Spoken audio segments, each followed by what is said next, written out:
At 3:30, we have number 4 Penn State, who's 5-0. Trevor USC, who's 3-2. Penn State favored by 3.5 points on CBS. Drew Aller has gone 73 of 103, thrown for 1,101 yards, 9 touchdowns, 1 interception.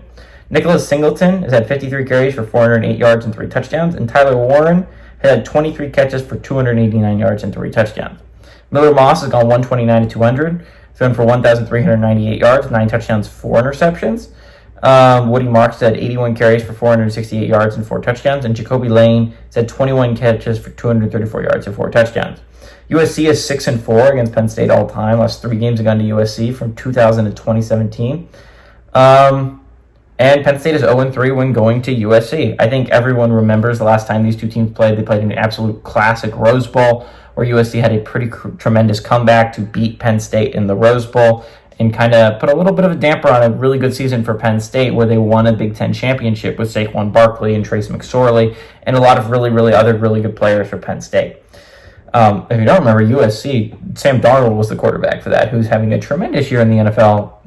But that's just a side point. This is a big game. This is a big game for Penn State. I would argue this, I said when the season started, I still think this is the second hardest game Penn State will play all year.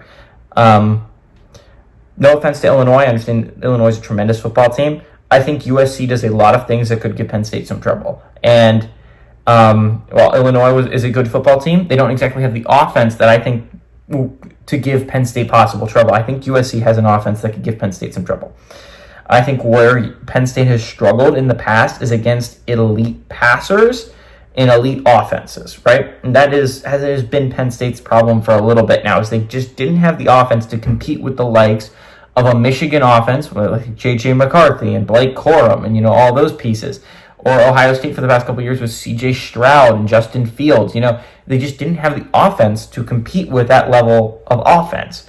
And I think USC has a similar kind of strategy. Lincoln Riley has a great offense. Now, Minnesota held them to 17 points. And if Minnesota's defense can hold them to 17 points, Penn State's defense can absolutely do something similar.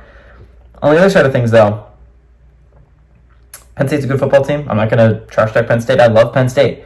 They haven't looked extremely strong in these past couple weeks. I understand, this is nitpicking or whatever. They're 5-0. They're one of 12 teams in the entire nation that's like that. I think it's a little bit nitpicky to be like, oh my god, but they haven't been winning massively, or even if they've won massively, they looked a little bit off. It is a little bit nitpicky, but I'm going to say it. I think USC could give Penn State some serious trouble. USC is a really good offense, and I'm going to look like a hater for saying this. I kind of like USC at home.